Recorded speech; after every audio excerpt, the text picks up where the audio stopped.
Hey guys, what's up? Welcome to the RotoPros pre-lock show for Tuesday night. We've got 14 games, and pitching is going to be pretty straightforward tonight. I think offense is a little bit more challenging. There are a lot more options on offense. So I'm just going to kind of run through the pitchers pretty quickly here and then spend more time on offense because I think that's where more of the difficult decisions are going to need to be made. But to start with these pitchers, I think there are two potential routes. There are a couple of very strong moderately to cheap priced pitchers, and you can use two of them and kind of just pay up for offense. But the strategy that probably makes more sense is to use an expensive pitcher with one cheaper pitcher because most of the offensive value is reasonably priced. So that's going to mean a lot of Corey Kluber tonight. He's priced at $13,600, and he's facing the Brewers. It's a road game in a hitter's park, but it is a move to the National League, and Kluber is just good enough where he's probably worth using at this price kind of in any matchup. I'm not sure if I consider this to be a plus matchup, a neutral matchup. I think it's kind of neutral because the Brewers offense is okay. They do strike out a lot. I'm just going to pull up their numbers for the season, but Kluber had this bit of a lull where his velocity was down for a couple of starts and he wasn't getting the strikeouts, and he's kind of over that, it seems like. So I think Kluber is going to be completely fine going forward, and he's by far the best pitcher that's pitching tonight. So I think it's kind of just easy to pay up for him. Getting to the Brewers' offensive numbers, though, they have a little bit of a strange lineup. Nick Franklin is playing today. He got called up from the minors. They don't have John VR or Eric Sogard was sent down. For the season overall, the Brewers actually only have an 84 WRC+. They're striking out 23.4%, which is above average, but nothing crazy. That would rank, it's 13th in baseball. So they're actually not striking out as much as it seems. On the whole, I think this is just kind of a regular spot for Corey Kluber. I think his price is fair, but he's really safe. And if you're going to have extra salary, I think it just makes sense to pay up for him. So Kluber should just find a lot of lineups because there just is this extra salary to use him. The Brewers are pretty much the same against righties and lefties too, so it's kind of inconsequential. But I think Kluber is kind of just a default pick tonight because I think there's more value to be had on offense than there is on pitching. Like, I think a lot of people could pay down for pitcher and use the Coors game, but I think the Coors bats are just overpriced, so I think there's less value in that route.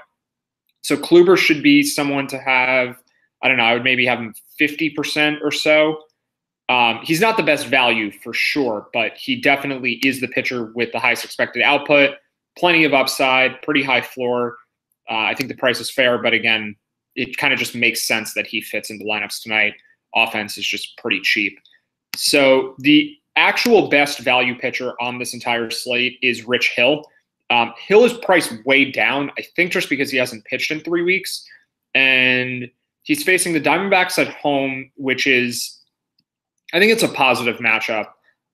They do have Steven Souza back, which hurts Hill a little bit. Souza's a reverse splits hitter anyway, though, so not too big of a deal. But Hill is just priced too low, and he's generally in the 9,000s. His price for tonight, I think it was 7,300. Yeah, 7,300. We don't have a Diamondbacks lineup yet to see who he's facing. But there really aren't too many good hitters here to be worried about. And I think the cost here is just blatantly obvious. So I think Hill is a good play, and it does look like sharp money for this game supports him a bit. So the over-under for the game opened at 7.5. It's down to 7. And the public is very strongly on the Diamondback side of the game and very strongly on the over. The line has actually moved towards Arizona a little bit, but it looks very much to be public bias. Sharp money definitely favors the under, though, so maybe that impacts Zach Godley a little bit too. Hill is just way underpriced, though, and I don't think we have to worry too much about a pitch count. It sounded like Hill was ready to go over the weekend, but because of the extra humidity and the altitude in Mexico, for whatever reason, the Dodgers felt like they wanted to wait till Hill could pitch at home to kind of get back into rhythm, or whatever the reason was. They just kind of gave him a couple extra days. So it seems like Hill is fine, and I think he is by far the best play. On the topic of sharp money, though, the sharps definitely are on the Brewers side of the Brewers-Indians game. That line has actually dropped from plus 185 down to the 150s. But I think that it has almost entirely – well, the line was just very high to begin with, so this isn't some knock on Corey Kluber. But I think Wade Miley is just a little bit underrated. So I think that this line movement just has a lot to do with the Indians' offensive output. I have no interest in the Indians' offense tonight, and I don't think it has too much to do with Corey Kluber pitching. So, yeah, sharps are definitely on the Indians, and it may seem like the Brewers' implied runs is going up, but I think it's more about the Indians' offense there. So I'm not too concerned about Corey Kluber because of the line movement. So Hill number 1, Corey Kluber number 2, I think in terms of exposure. And then there are a few other choices that are at least mildly interesting. So we've got Luis Castillo, again, pitching at home against the Mets. And Castillo certainly has the strikeout upside. He's priced at 6,600, so he's very cheap. And the Mets lineup tonight, it's pretty much standard. Todd Frazier's getting the night off. Jose Reyes is in there. I don't think that's too consequential, but if you're using Castillo, you're playing for upside. He should get the win bonus. They are favored in this game, minus 140. It looks like the sharps are on the Cincinnati side of the game, getting only 40% of the bets or so, and they've moved from minus 125 up to minus 135.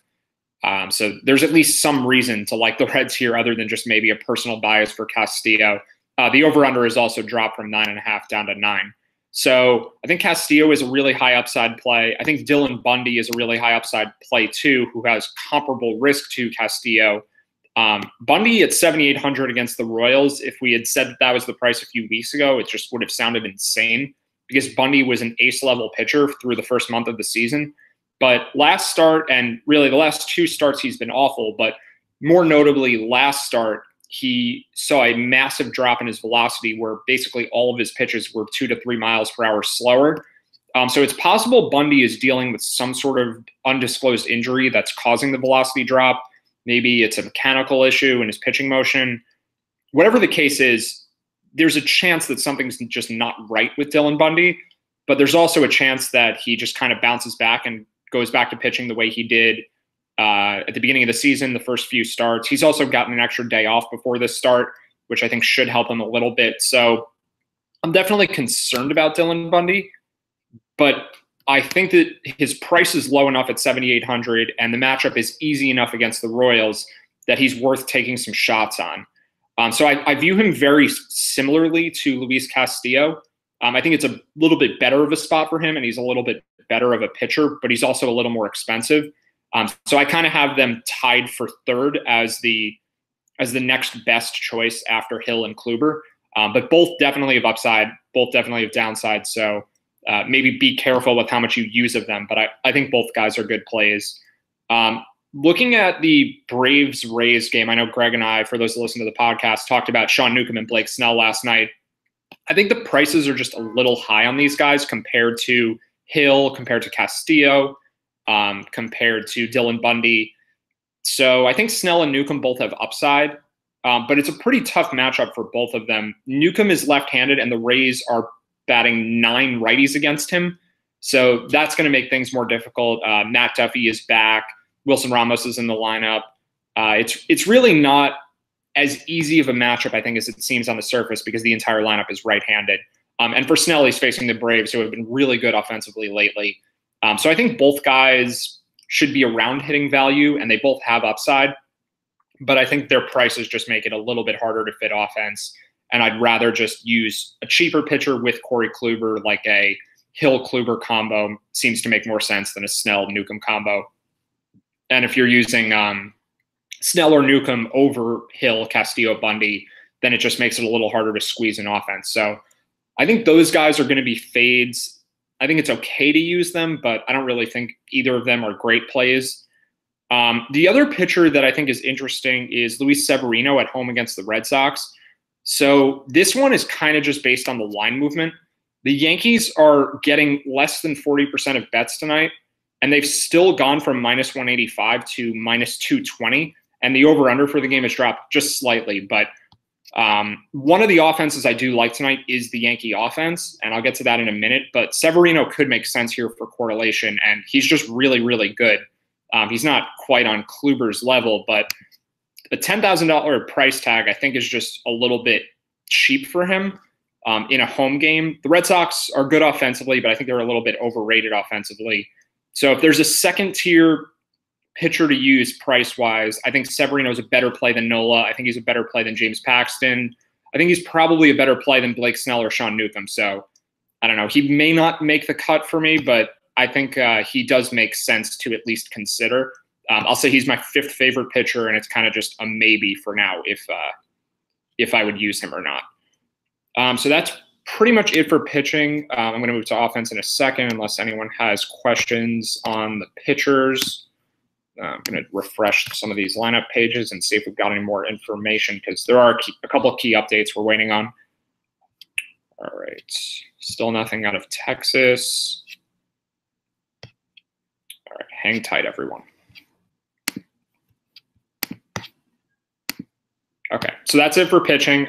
Offense. So there's kind of some sharp money on the under for a lot of the spots that I think make the most sense, and a lot of it is weather related.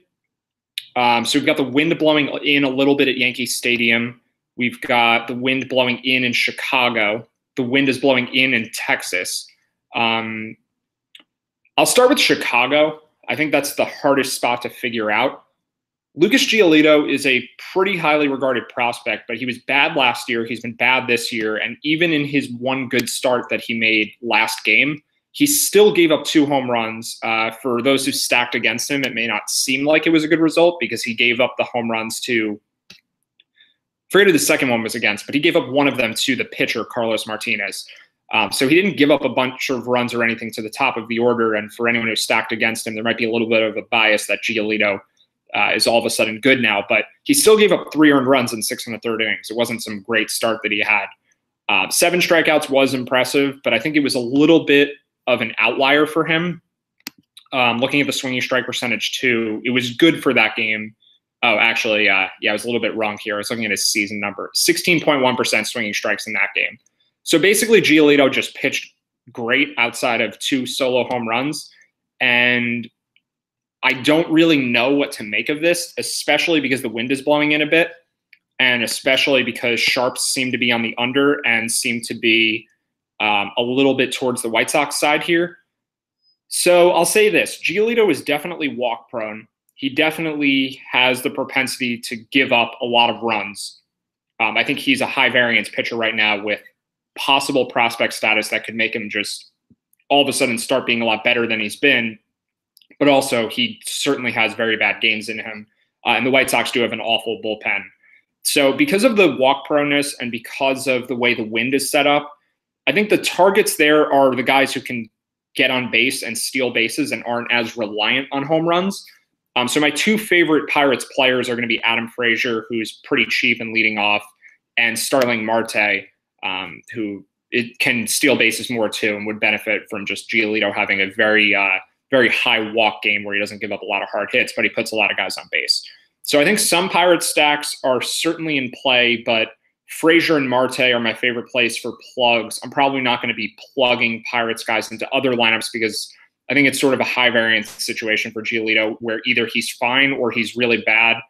And it's kind of just going to be an all or nothing game for Pittsburgh outside of Frazier and Marte. I think those guys make more sense as plugs. So the Pirates, I think, are a moderately good stack. They are kind of cheap, and I don't think they're going to have much ownership. So they do make some sense. I'm going to check again for the Rangers lineup. Maybe I'll talk about some of these other teams first before I get to them, assuming it's still not out. Yeah, still no lineup in Texas. So one of the other teams that is in a good offensive spot tonight is the Phillies against Derek Holland. Derek Holland is just really, really awful. And let me just double check his numbers here. But there's almost no way that anything's changed to make Derek Holland a good pitcher. He's been bad for quite some time now. Let's see. Derek Holland's page is loading. So he's actually been a little bit better this year, 8.7 Ks per 9, 3.6 walks per 9. Swinging strike percentage is only at 7.6, though. So I think the strikeouts should come back down. Yeah, there's no reason to expect anything different from Holland compared to the last few years. And the Phillies aren't very expensive either. So we've got Rhys Hoskins at, let's see, where is Rhys Hoskins? 4,900, and then everyone else on the team is below 4,000. I think the Phillies are in one of the best spots tonight. I think it's just not that great of an offense, and it's kind of hard to compare them to someone like Texas right now before we have the lineup. But I think the Phillies are in a good spot too. So the Phillies are just one of the teams I think to throw into the mix. It's not like they're by far the strongest value or anything, but they are underpriced. I think Hoskins especially is a really good play tonight against a lefty who is homer prone and just is bad. And Hoskins is one of the best hitters in baseball. So I think Hoskins makes a lot of sense. I think Philly stacks are kind of in a similar category to the Pirates. So we've got those two teams, the Phillies and Pirates. And then the other teams I'm looking at are the Reds, the Rangers. I'll get to them once we have a lineup, assuming that we get one before I'm done here. So the Reds and Rangers are two of the teams we talked about last night. The other two that I now find interesting are the Orioles and the Yankees. So Jonathan Scope is back for the Orioles tonight, and Danny Duffy has actually been throwing harder in recent games, but he still just hasn't been very good. He is going exclusively out of the stretch for his next couple starts because he thinks he's been worse out of the windup, I guess, but he's actually been way worse with runners on base. So maybe that's going to hurt him. I don't know. But this Orioles lineup actually isn't bad anymore. They have Scope back. They have Mark Trumbo in the lineup. So Mancini, Jones, Machado, Scope, Trumbo. I think that actually is a pretty potent 1 through 5. Danny Valencia as a plug, batting 7th. Caleb Joseph is catching at 2,400. He's really cheap. So I think the Orioles as a stack are going to be pretty contrarian. Baltimore is a strong hitters environment. The wind is blowing out a little bit to left field. So for right-handed bats against a lefty, I think that's a really good situation. So the Orioles, I think, are in a good spot. They're as cheap as any of these other teams, but especially Machado if you're paying up for somebody. Yeah, I think he's a good play tonight. So the Orioles could be more of a contrarian pick, but I think it is a good spot against Duffy. And also the Royals have an awful bullpen outside of Kelvin Herrera. So the Orioles are just going to see bad pitchers all night, especially if they do well early. So I kind of have the Orioles similar to the Phillies and similar to the Pirates. I think the Reds are in a similar category also. So Jason Vargas is really hard to figure out right now. He has been awful, clearly, but he's actually getting a decent amount of swing and misses. He's basically just been kind of a mediocre pitcher throughout his recent career, and it looks like he may just not be ready yet. He's kind of rushed back up because DeGrom got hurt. Matt Harvey just can't pitch anymore, so they needed Jason Vargas to come back maybe earlier than they otherwise would have. I think at some point this year, Vargas will go back to being kind of just okay. His velocity isn't down or anything. He's throwing a little bit harder than last year, actually. But he just has been giving up homers, and I think that's kind of going to stop soon. The Reds are also pretty expensive against him. So I'd be more inclined to use them if we didn't see every player in the 4,000s, basically. So Suarez is up to 4,700. Jose Peraza at 4,200. I don't think he's really good enough of a hitter to warrant that price tag. Duvall's at 4,100. So I have the Reds a bit behind the other teams I've already mentioned because the pricing is just a bit higher. I just don't think there's as much value there. So I think the Reds are okay, but they're maybe only my 5th or 6th favorite offense tonight. I don't really think it's that great of a situation for them. And the line movement here is towards the under. The wind is blowing in just a little bit. And maybe Vargas just starts pitching a little bit better. So I don't hate the Reds tonight, but I think they just kind of might miss the cut. So the two teams we have left are the Yankees and Rangers. And again, I'll just keep checking for this Texas lineup because whether or not Adrian Beltre plays is a pretty impactful injury. If anyone who's watching knows if Beltre is playing, I would appreciate having that info also, but it doesn't, if I can't find it, I'm guessing you guys can't find it either. So I'll go to the Yankees first before talking about Texas. I'll just kind of give the contingencies here if we don't know if Beltre's in or out. But Drew Pomeranz is facing the Yankees in New York tonight, and it's not the best hitting conditions, but it's still Yankee Stadium. So relative to what Yankee Stadium normally is like, it's a little poor, but Yankee Stadium is such a strong hitter's park anyway that I think overall it's still a plus environment. So the temperature is going to be in the low 60s. The wind is blowing in a little bit from right field, but again, it's still Yankee Stadium. So Drew Pomeranz has been really bad in his 3 starts this year. His velocity is way down. He's throwing in the high 80s. So Pomeranz last year kind of hovered between 91 and 93, just kind of throughout that range. Some starts he was below 91, but he was mostly above 90 miles per hour and kind of around 91 to 93 for all of his starts, except for maybe a little at the end of the season where he started pitching more poorly because he was throwing softer. And Pomeranz's velocity for his first 3 starts this year, his average fastball has been in the 89 to 90 range for all of them. He's given up a bunch of runs. He's given up a lot of homers. So he's given up, I guess it's only 3 home runs. Let me see. Loading Drew Pomeranz. Okay, yeah, 3 home runs in 3 starts, so nothing great there. 14 strikeouts, 6 walks. He's given up 10 earned runs in 14 2/3 innings.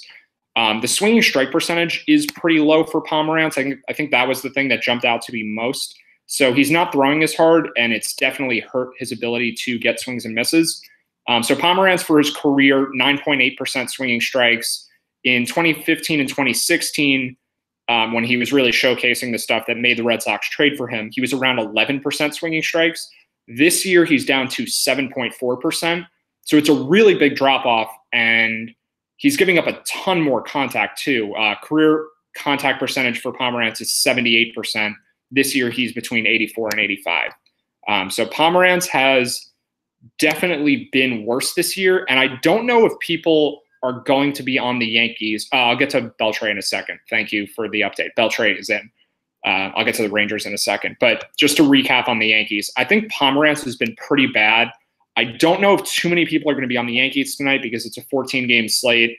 There are a lot of seemingly more obvious spots, but the Red Sox bullpen outside of Craig Kimbrell is pretty awful. And it seems like Pomeranz is either pitching hurt or he just has gotten weaker in his arm for some reason. The Yankees are worth stacking basically on any night. But if they're going to have low ownership in a really high upside spot, I think they make for really strong plays tonight. It's the usual lineup for the Yankees, and the pricing is kind of just normal. I mean, seeing Stanton below 5,000 is kind of ridiculous against a lefty who has been bad against righties and kind of just bad overall. So I think Stanton is a really, really strong play. Gardner's cheap. I mean, this Yankees stack is only moderately more expensive than the Reds, and the Yankees offense is a lot better than the Reds. And Pomeranz might be in a similar category to Jason Vargas right now. That might sound extreme, but I think if you're using a pitching combination like Hill and Bundy, Hill and Castillo, Bundy, Castillo, something like that, and you want to pay up for offense, the Yankees are in a really good situation tonight. So I think that they make for actually sort of contrarian stack, and I think it is a really strong spot for them. The line movement here definitely supports it. It's moved a huge amount in the Yankees' favor. The public is actually 60-40 on the Boston side, and the Yankees, again, have moved from minus 185 to minus 220. So it's a 35-cent line movement. That's the biggest of any game tonight.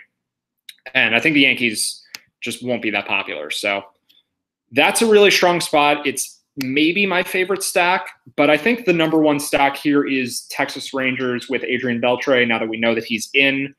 So I'm just loading to see if we have an actual full lineup for them. I'm not sure that it's actually out because they maybe just announced that Beltre is playing, but they haven't said what the batting order is. So I'm just going to try to find that quickly. Hold on, everyone. All right, Texas lineup. Nope, doesn't look like we have one. All right, yeah, someone in the chat wants to say what the lineup is. I don't know where you're finding it, but I can't seem to find it. I need a research team here to give me lineups, but I guess that's what you guys are for. Oh, there it is. Okay, finally popped up. Yeah, thanks to whoever was looking it up anyway, but I do have it now. So everyone on Texas besides Joey Gallo is 3,800 or less.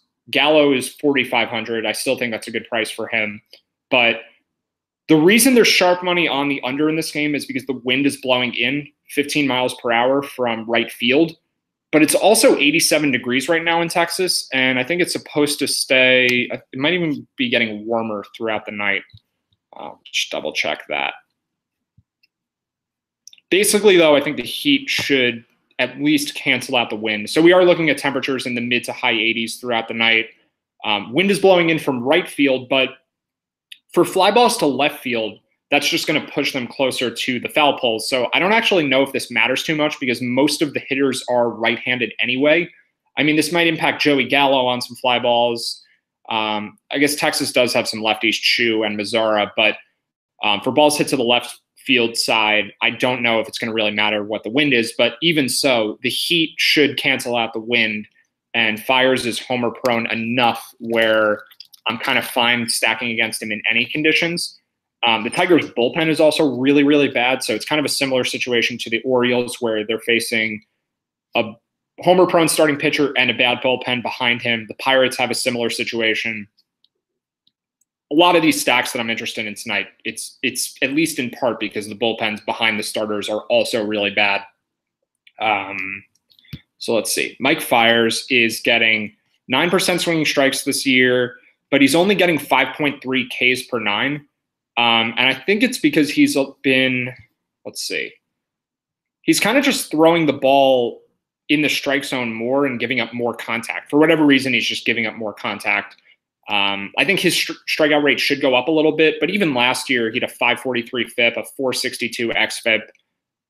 His velocity is down this year, so maybe that's what's hurting his ability to get swinging strikes. He's down to 88 miles per hour when usually he's between 90 and 91.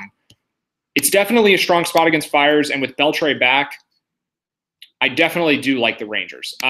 So Texas should be my favorite offense despite the hurting wind, but because of the way the wind is set up where it's blowing in from right, I'm more inclined to favor right-handed batters. And Fiers has also been fairly pronounced with his reverse splits throughout his career. Might be the over-the-top delivery, kind of like what Jake Odorizzi has. Might be because he throws the changeup, which usually leads to reverse splits. This year, he's been worse against lefties, but for his career, he's usually worse against righties. So I'm just going to get those specifics up, and then I'm going to wrap this up because I think that's pretty much it. So Fiers has been worse against righties, 442 FIP compared to 417 versus lefties, 411 compared to 399 xFIP, righties and lefties. So he is a bit of a reverse splits pitcher, and with the fact that the wind is coming in from right field, I think it does make more sense to target Rangers righties, Adrian Beltre most notably because he's back. He probably is their best hitter, but Delano DeShields too is right-handed. There really aren't too many righties in this batting order. I kind of would like it if there were more of them, like if Elvis Andrus were playing, but I guess he's not. But I do think Shin-Soo Choo, Nomar Mazzara, Joey Gallo, all good plays also, Jurickson Profar. It's a pretty good spot against a bad pitcher and a bad bullpen. So to recap here, I think the pitcher to have the most of is Rich Hill. I think followed closely by Corey Kluber because there are cheap enough stacks to make that work. And then I would mix in Castillo and Bundy. For offense, I think the teams I would use the most are the Yankees actually and the Rangers as the top two. And then kind of just followed closely by the Pirates, the Phillies, and the Orioles, with the Reds maybe as the sixth best spot. And then I think Severino makes sense to correlate with the Yankees, but he is still kind of distant as the number 5 pitcher, just kind of like the Reds are as the number 6 offense. So not too many targets here. Definitely some ways to mix it up and diversify, but with 14 games, I think there are times where we have more choices than this. It does really seem tonight like we have 4 or 5 pitchers, 5 or so offenses, and I think that's kind of just a pretty good amount for a slate this large. So that's going to do it unless anyone has questions. Don't think I have anything else to say. So again, thanks for watching. Should be back tomorrow, and probably the same time. Good luck everyone for tonight, and see you tomorrow.